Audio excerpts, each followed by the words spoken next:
Namaskar and welcome to all the student. I am Dr. Rajendra Shambarkar. Today we are going to start a new video lecture in this video lecture series. Today we are going to learn a lesson for the student of BA Final SEM 6. It is taken from the textbook of English Compulsory. It is chapter number 2. We have already upload a video lecture on the chapter number 1. Now we are going to discuss on chapter number 2. The title of this lesson is Miss Brill. It is written by Catherine Mansfield. Catherine Mansfield was born in New Zealand, moved to London, studied music and settled permanently there. Katherine Mansfield हे तसे न्यूझीलंडमध्ये जन्मलेले, पुढे ते शिक्षणासाठी लंडनला जातो. त्या ठिकाणी ते म्युझिक शिकते आणि लंडनलाच ते कायमस्वरूपी स्थायिक होते. Now we have to discuss about the story. The story is taken from our collection of stories The Garden Party. It is about the feelings and problems of women aged alone. It is about loneliness and alienation. The story reflects the attitude of youth towards the older people. The lady is visiting a public park and getting carried away by the weather, the music, and the people. Her love and joy lives for a very short time. A pair of young lovers pass cruel remarks about her. It brings her back to her dull, lonely life. तर ही जी story आहे ही एका एकट्या म्हातारी विषयीची आहे. The story is about a lonely aged woman. आणि या स्टोरीमध्ये तरुणांचा जो ॲटिट्यूड आहे म्हाताऱ्या लोकांच्या प्रती त्यावर प्रकाश टाकण्याचा प्रयत्न ही स्टोरी करते. आता ही जी स्टोरी आहे ज्या म्हाताऱ्या स्त्रीची, ती एका पब्लिक पार्क मध्ये जाऊन बसते. सहज आनंदासाठी, टाइमपाससाठी ती त्या पार्क मध्ये थोडासा आनंदही तिला होतो, पण तिचा हा आनंद थोड्या वेळातच नष्ट होतो. कारण त्या ठिकाणी ते जे मुलं आहेत ते मुलं तिच्याबद्दल वाईट रिमार्क करतात आणि मग तिथून ते एकटी निघून येते आणि पुन्हा तिचं एक एकटेपणाचं जीवन सुरू होते. याबद्दलची एक सुंदर आणि सोपी स्टोरी आहे. Summary of the story. On a wonderful fine day, miss Brill is sitting in the French city of Jordin public, wearing a fur coat. It is autumn. She is touching her coat frequently. It is her very favorite little thing. She has taken it out of the storage and brought it back to life. She talks with the fur coat and the fur coat is talking to her. It was a fine day. एक स्वच्छ चांगला दिवस. आणि मग या अशा चांगल्या सुंदर दिवशी ही जी मिस ब्रिल एक स्त्री आहे, is setting the French city of Jordan publics French सिटीमधील एका सार्वजनिक बागेमध्ये ती जाऊन बसते आणि या खास दिवसासाठी खास त्या ठिकाणी त्या पार्कमध्ये जाण्यासाठी ती एक फर कोट घालते जो तिचा अत्यंत आवडीचा असतो आणि मग बसल्या बसल्या ती तिचा तो सुंदर आवडीचा कोट पुन्हा पुन्हा त्याच्यावरती हात फिरवते, त्याच्याकडे पाहत राहते. इट इज ऑटम, शरद ऋतूचा तो सुंदर दिवस. तो जो कोट आहे तो तिचा फेवराईट कोट असतो आणि खूप दिवसांना तिनं खास तो आतल्या कपाटातून बाहेर काढलेला असतो घालण्यासाठी. Bought it back to life. आणि मग साहजिकच ती त्या कोटासोबत बोलते आणि कोट तिच्या सोबत बोलतो अशी तिची मनोदशा या ठिकाणी चित्रित करण्याचा प्रयत्न केलेला आहे. Correct sketch of miss Brill.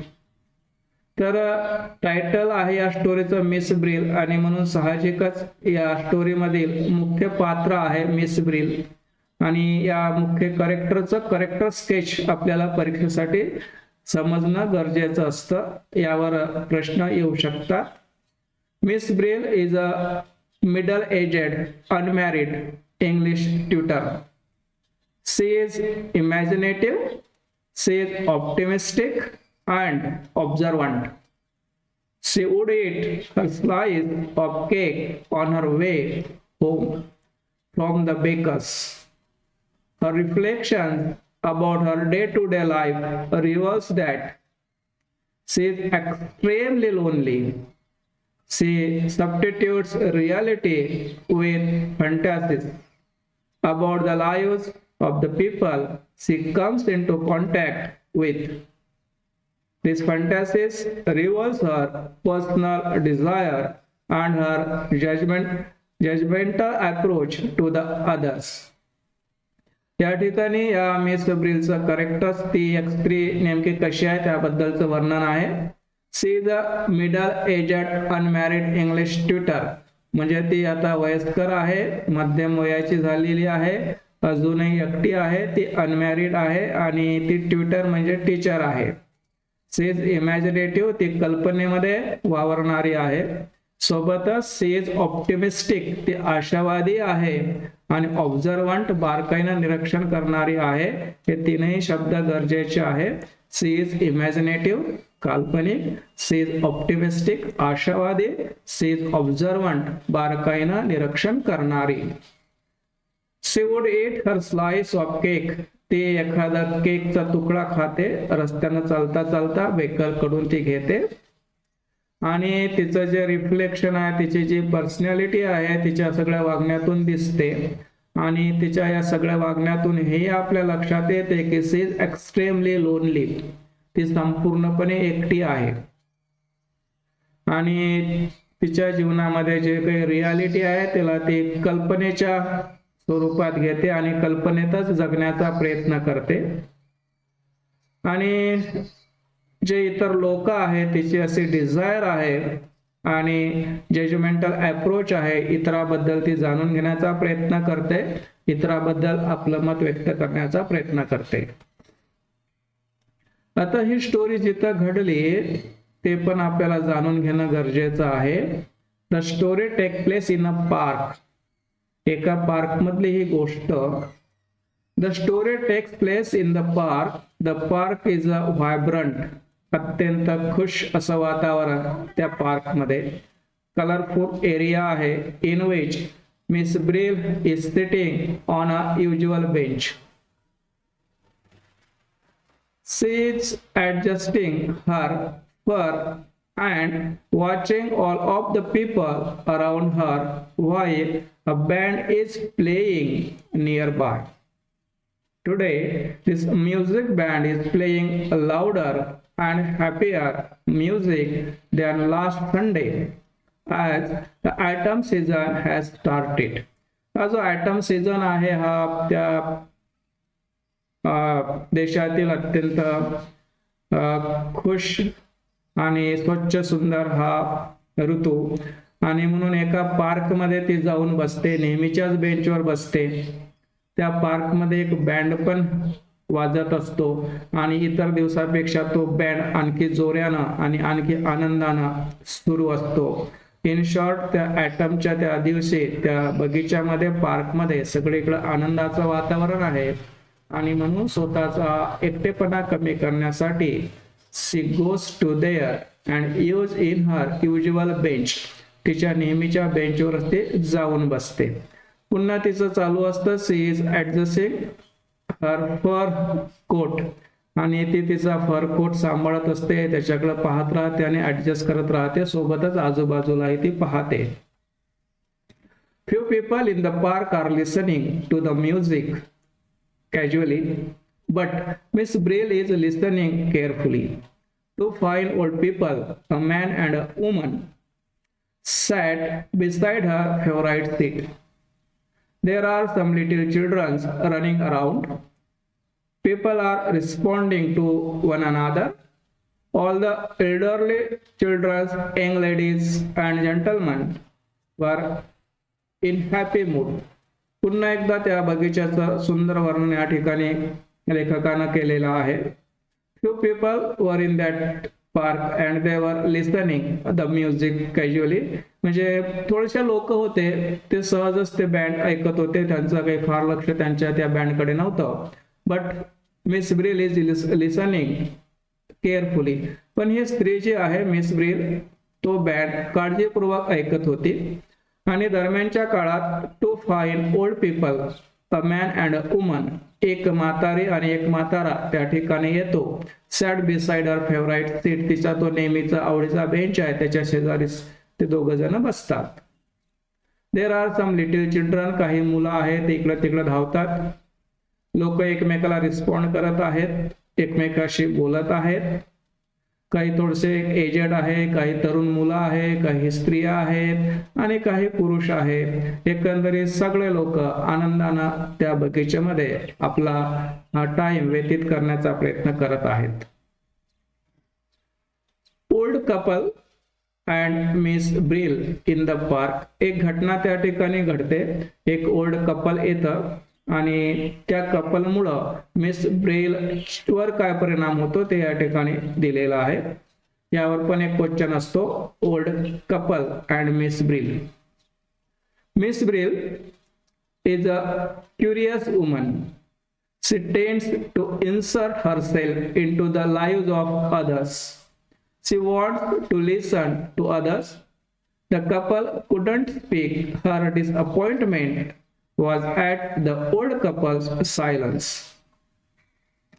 काय झालं की त्या ठिकाणी एक ओल्ड कपल येते आणि हिला सवय असते की हे दुसऱ्याचं बोलणं ऐकत बसते आणि एकटेपणामुळे साहजिक तिची ही सवय आहे आणि तिला असं वाटतं की ते ओल्ड कपल काय बोलत असतील आपण ऐकलं पाहिजे. पण ती डिसअपॉइंट होते, तिला निराशा येते, कारण ते कपल एकामेकाशी बोलतच नाही आणि मग हिला त्यांचं बोलणं ते ऐकायला मिळत नाही.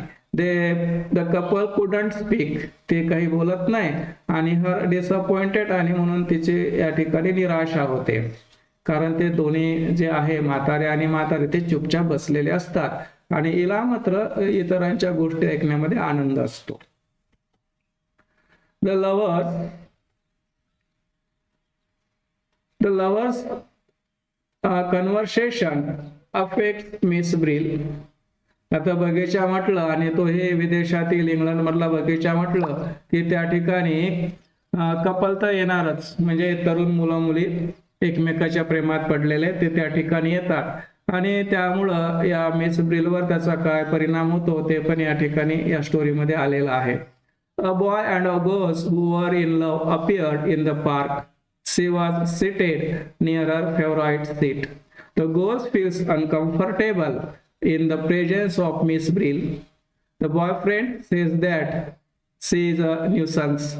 The boy comments that the stupid old lady should not be part of the garden.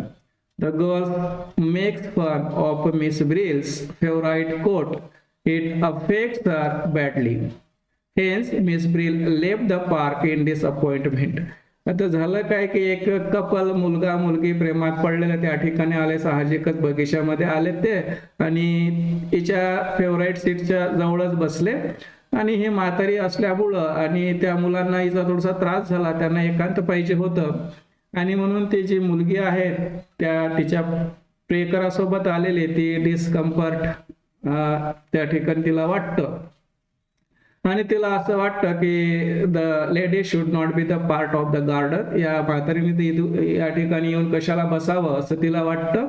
त्यामुळं त्या मुलालाही थोडंसं वाईटच वाटतं आणि मग तो मुलगा डिस्टर्ब होतो या स्त्रीमुळं आणि म्हणून तो मुलगा कमेंट्स करतो या स्त्रीवर की that is a stupid old lady, ही मूर्ख म्हातारी, इथं कशाला येऊन हिनं बसावं, म्हाताऱ्यांनी घरीच राहावं, अशा प्रकारचा तो कमेंट्स करतो. आणि मग ही स्त्री म्हणजे मिस ब्रिल तिला दुःख होते आणि ते दुःखानं त्या ठिकाणून निघून जाते. तर अशा प्रकारे ही स्टोरी आहे. आता आपण या स्टोरीच्या एंडकडे आलो. MCQ पाहू आपण काही प्रश्न या धड्यावरले. पहिला प्रश्न आहे, what was Miss Brill's profession, ती कोणता व्यवसाय करायची मिस ब्रिल, ती टीचर होती. Where does the story take place, घटना कुठली आहे, तर एका पार्क मधल्या, पार्कचं नाव पण आपण या लेक्चर मध्ये घेतलेलं 1-2 वेळा. Which of this words can best apply to Miss Brill, तर तिचं वर्णन करण्यासाठी कोणता शब्द योग्य आहे. सी इज इमॅजिनेटिव्ह हा शब्द.